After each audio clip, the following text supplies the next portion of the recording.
You are listening to Ideas and Leaders podcast. I'm Elena Paweta, Executive Communication Coach and TEDx organizer. With each episode, I'll share with you communication tips and ideas from top business leaders to help you excel in your career.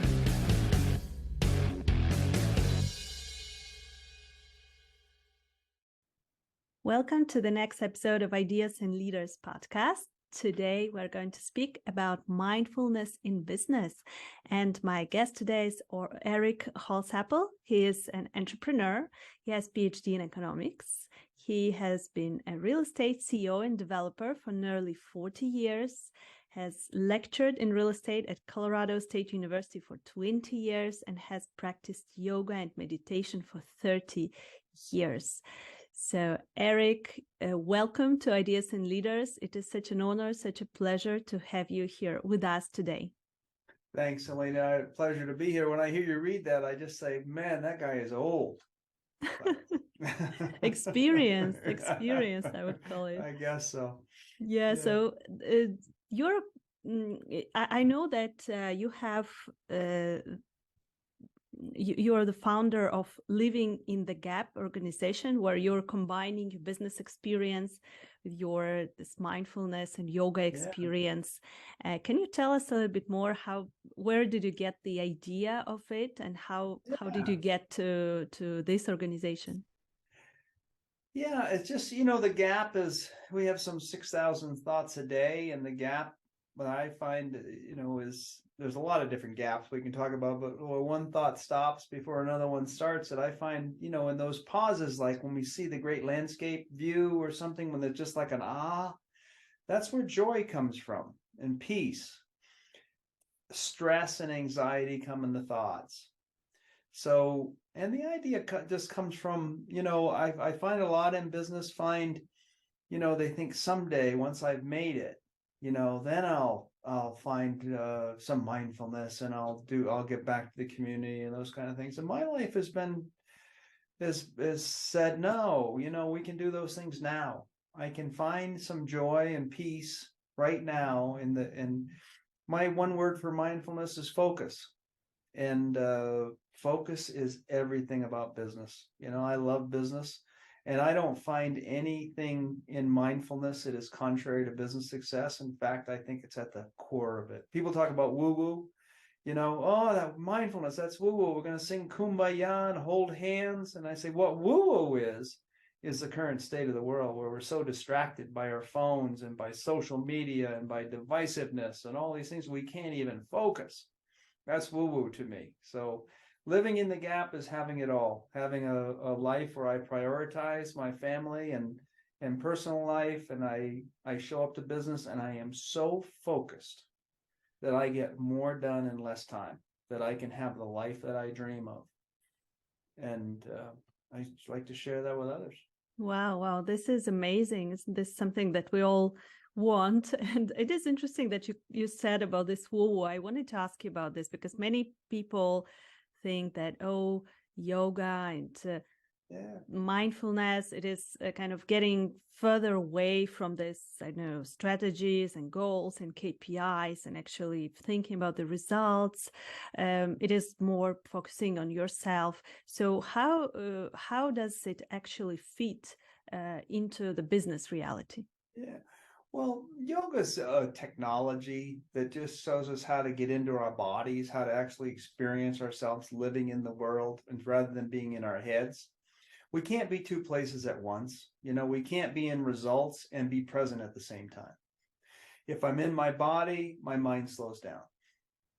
If I can be present with somebody, my mind slows down. So those are the things that helps my mind slow down, helps me enjoy it. Also, so being present is all about business.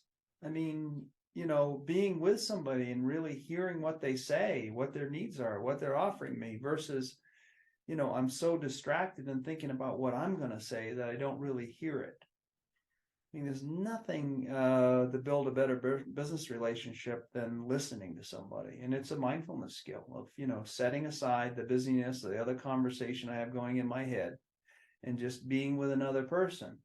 It's so efficient. We're experts at being busy, but we're not experts at focusing and production.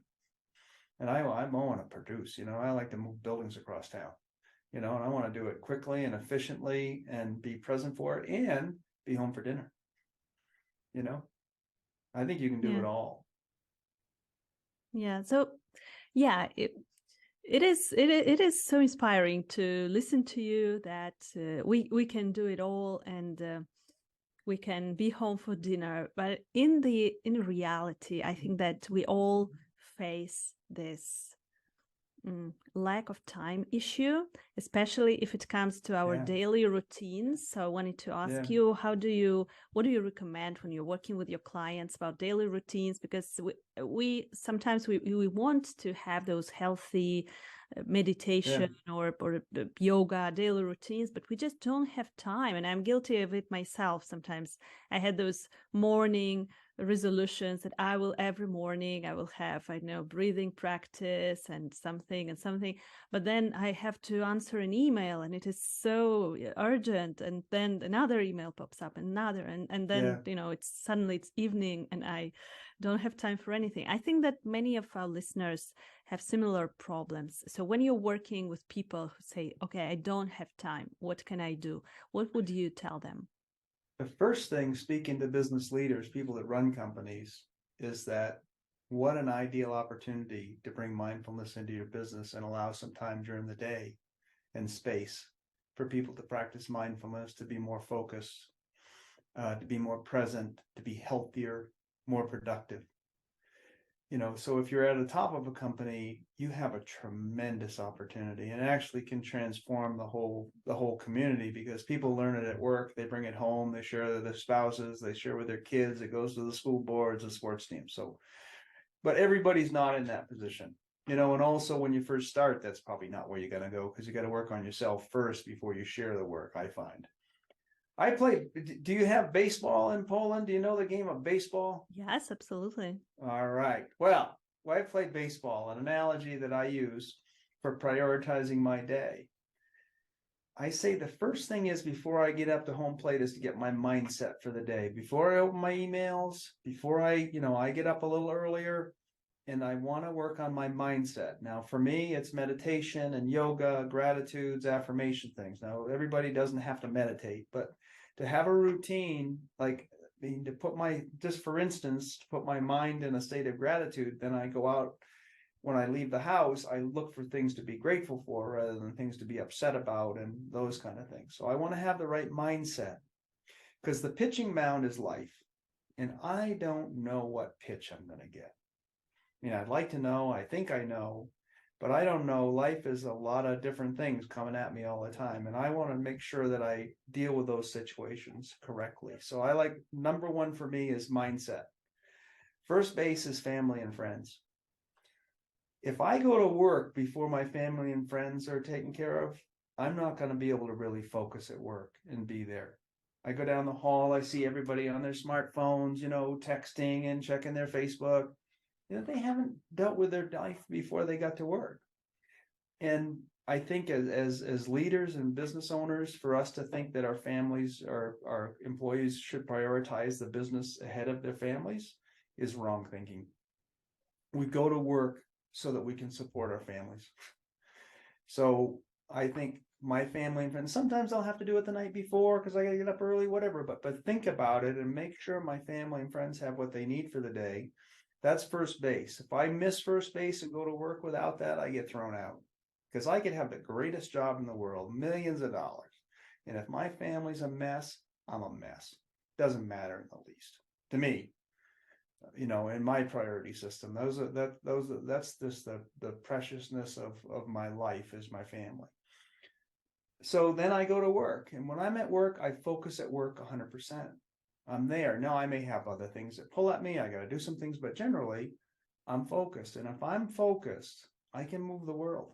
I really can. If I cannot be, pulled in a different directions, and if at the meetings that we have, everybody's not on their smartphone, but everybody's really focused at what they're doing, and my plate is clear so that I can really focus, I get a lot done.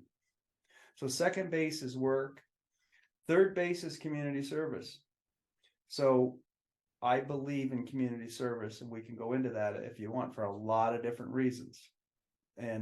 But if I do community service in lieu of taking care of my family or work, then it's not going to work long term. If I get work distractions or family distractions and I can't be there, no, that may be an obligation I've made. I've got to do it certain days. But generally, I believe community service or saving the world is after my family's taken care of and after work's taken care of. So if I go to community service before work is done, I get thrown out for missing second base. And community service is next. I believe if I prioritize right and I'm efficient, I can do all those things, and that's a home run. That I can load those bases and get everything done. Maybe not every day, and different things, but I found that it's a great system, and it's very relieving, stress relieving to me to know that it's okay for me to prioritize my family ahead of my job. That is actually my job. Yeah. And my family knows it. They feel it, if they know that. So that's a system that I use. It just says, get your priorities straight. And as an employer, I tell employees, employees are people. You have to realize that they're there to support their families. Now, if over a long time people aren't doing their job, that's an issue. I'm all about business and getting things done, so that's not going to work. But for a given day or a period of time, if somebody's got to go prioritize their family, I support them 1,000%, because that's why they're at work. And once they know that, there's a trust level that's built. That's two-way street between employer and employee. That they know I got their back, and they'll have mine. That's my experience.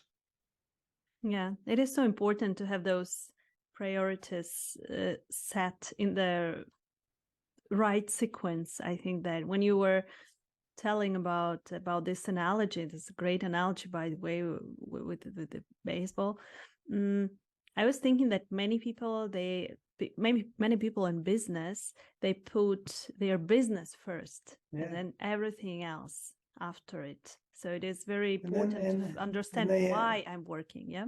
And they end up having, divorces and things, middle of their career, which are devastating to them. The best investment anybody in business can make is their marriage. That's the best investment. That's number one in their family. Everything else comes after that.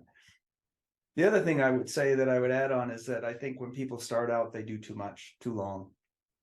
Do something. We start people out if you're willing to meditate, and everybody isn't, and that's fine. 2 minutes to start. Whole routine, 10 minutes to start, until you build that muscle, until you build that practice, till your mind calms down a little bit. It's counterproductive to spend too much time because it's busyness, and people just like, come on, I can't meditate. 20 minutes, too much in my experience. I started with just 2 minutes, and also you can work 2 minutes into your schedule. Nobody's too busy for that. You can, if you are, you definitely want to start because it's crazy, right? So start small, be as consistent as you can, and build that habit. And as you have more time and you get more efficient things, you can grow it a little bit, or you can do a weekend retreat, or one of those kind of things if you want to. But start small, just be consistent, put yourself in the mindset and the intention of being mindful, more mindful. So don't feel, you don't need 2 hours to get started. It's a couple of minutes, 10 minutes for everything would be enough to get started. Yeah, it is so encouraging that you're saying that it is enough to spend a couple of minutes, because when we think of, okay, I need to calm down and open, write meditations on YouTube, and then we see all those half-an-hour meditations, and then we're like too much. Stressed out, thinking, okay, I have to do this and that, and here I am sitting for this half an hour.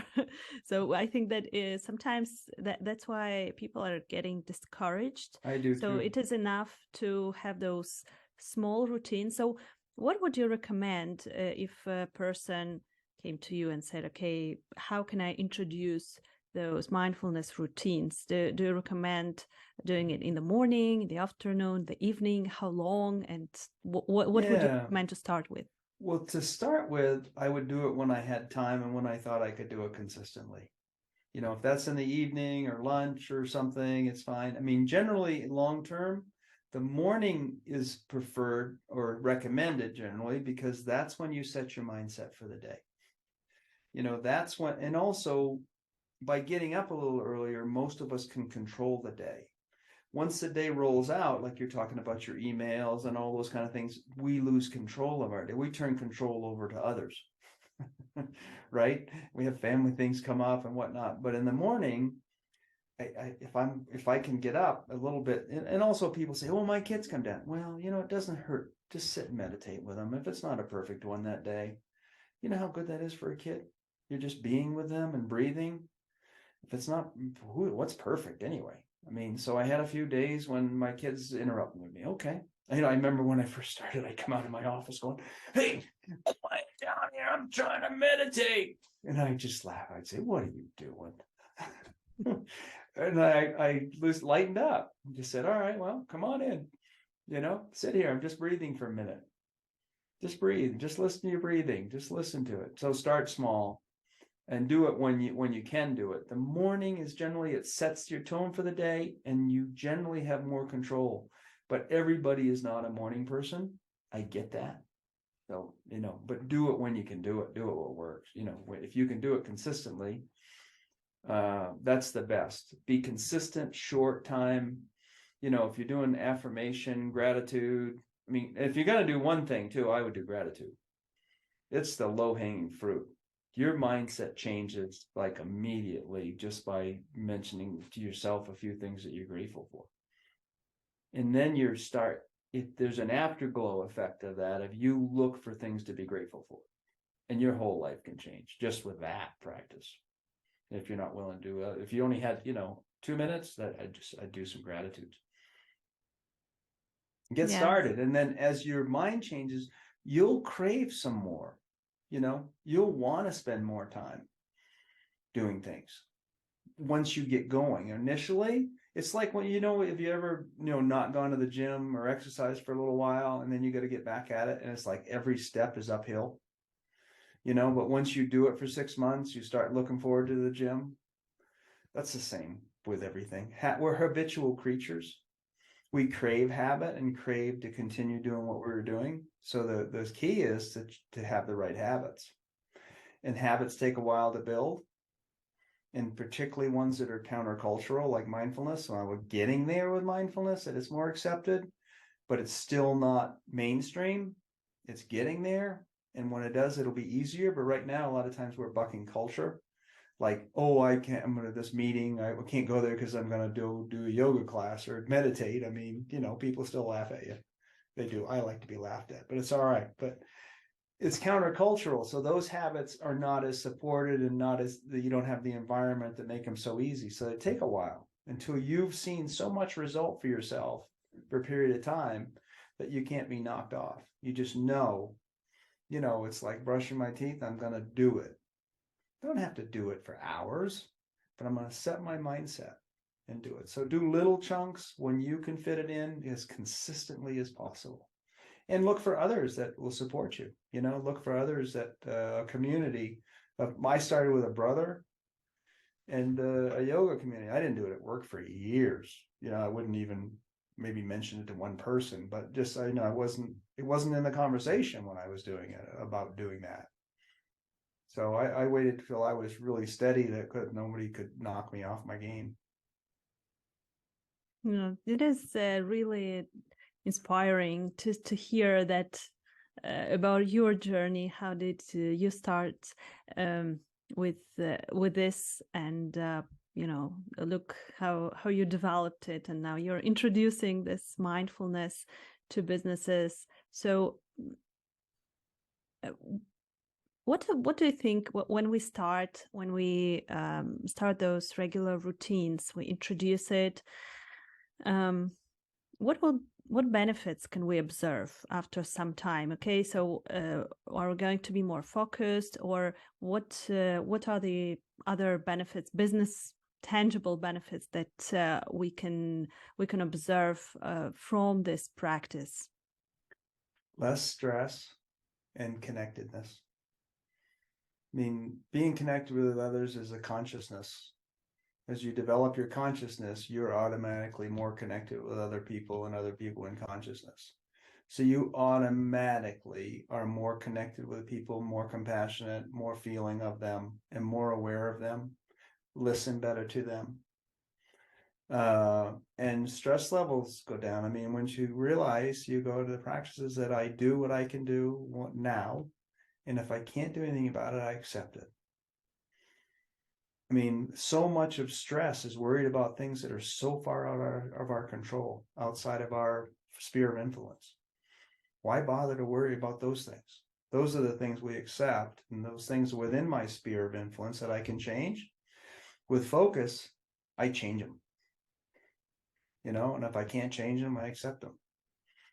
And that removes so much stress because we're just constantly in this thing of things aren't right.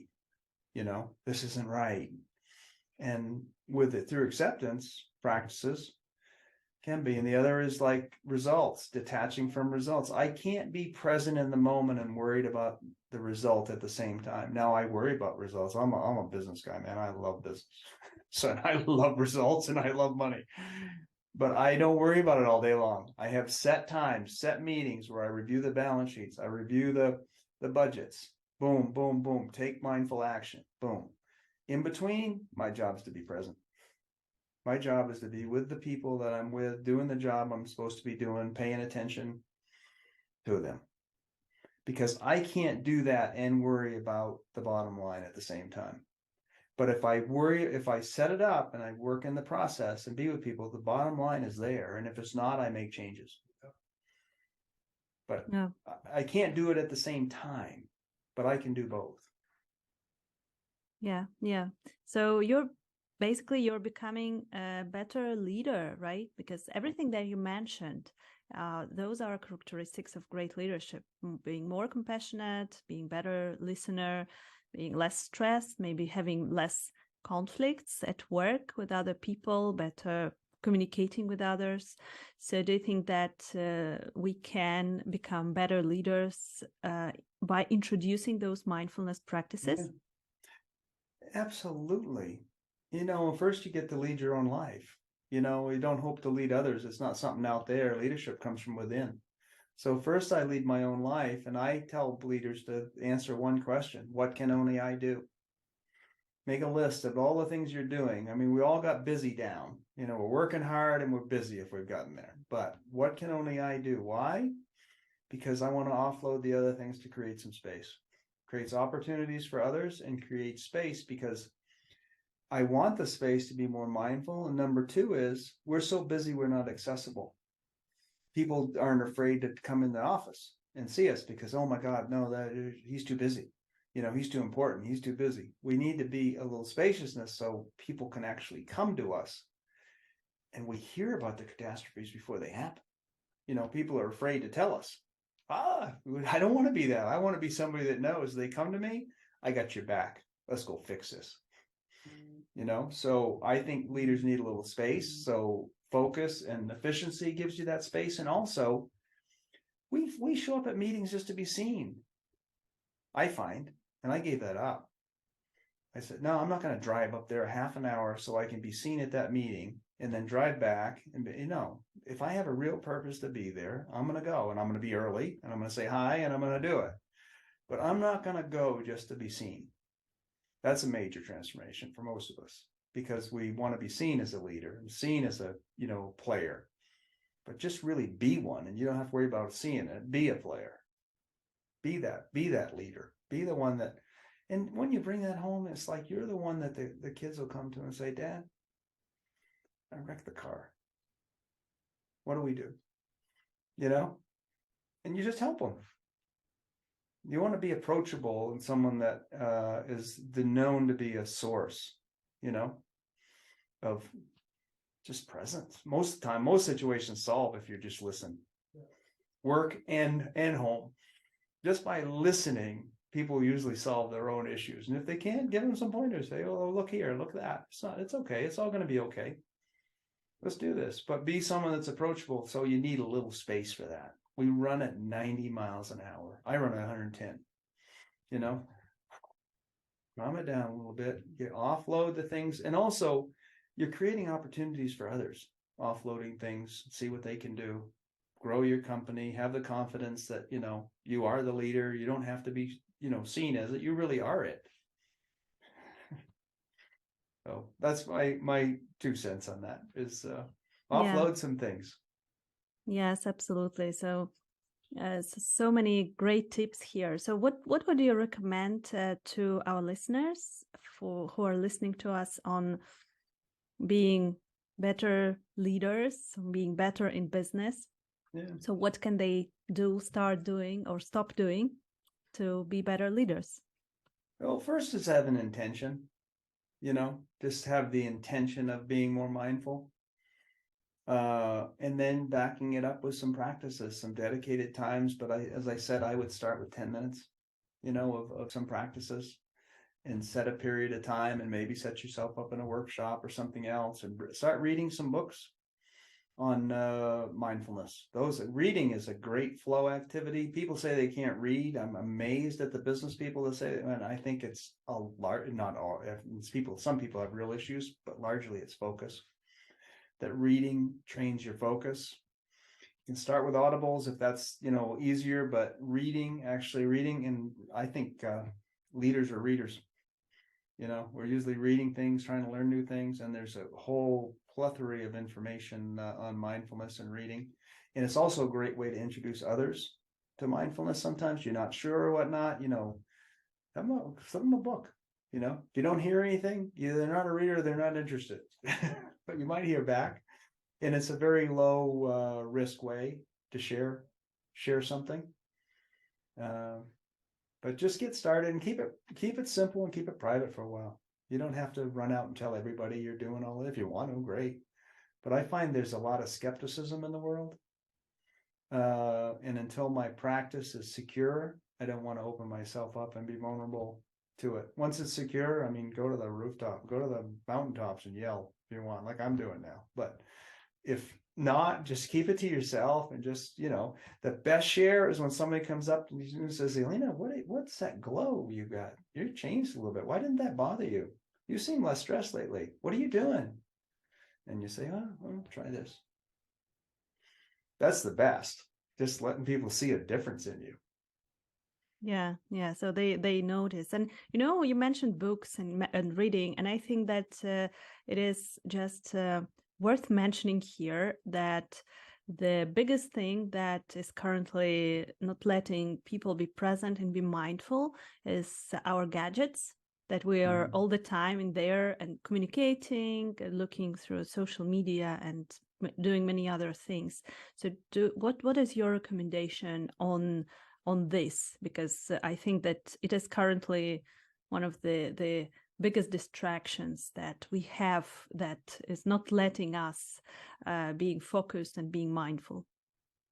Well, the big thing is to be intentional and to say, it's a business function, right? Business is tremendous. Business has learned how to get our focus, and it's not going to get better. We're really good at it.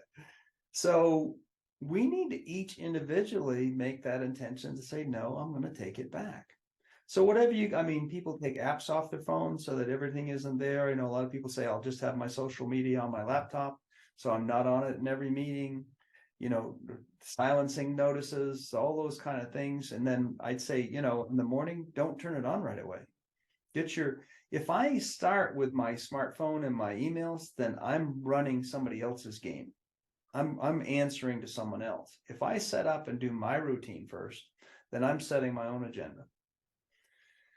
So I would say, get those priorities right and set your day up before you even jump into when someone else is pulling your chain, and people love to pull our chain and everything now. And the other thing is, every email and every text does not have to be answered in the instant that they arrive.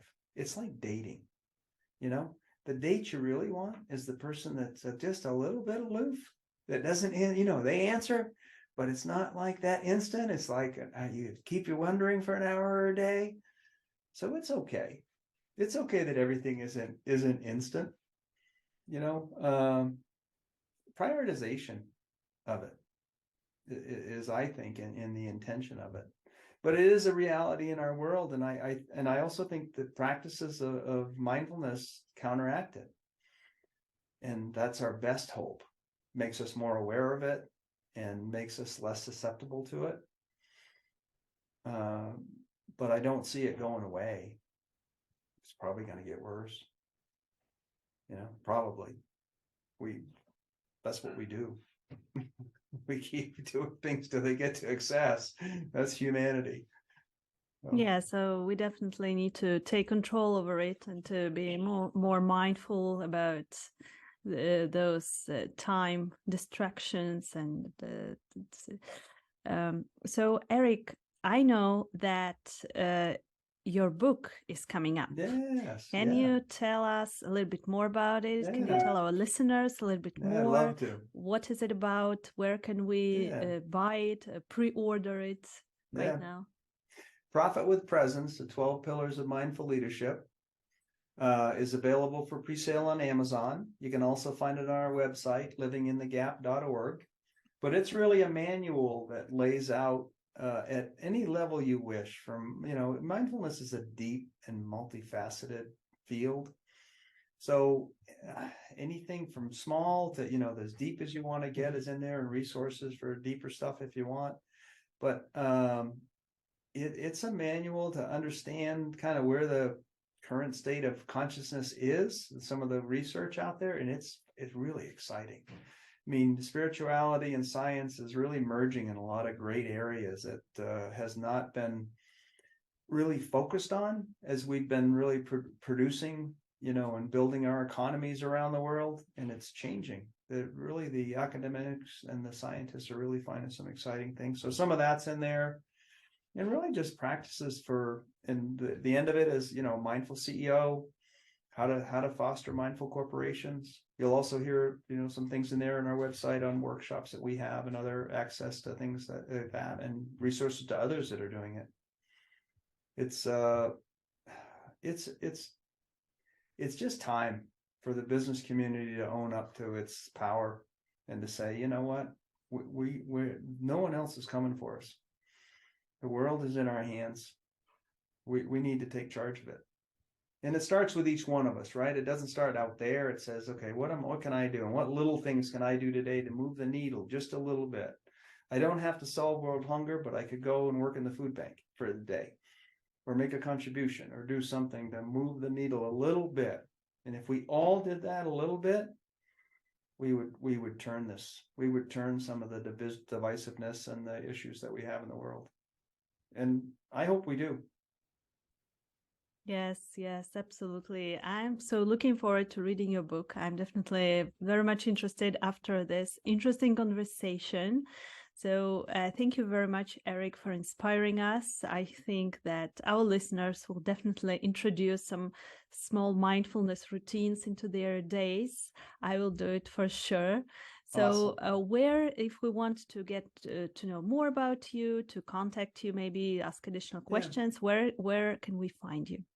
Our website is the best, livinginthegap spelled out.org. It's a 501c nonprofit.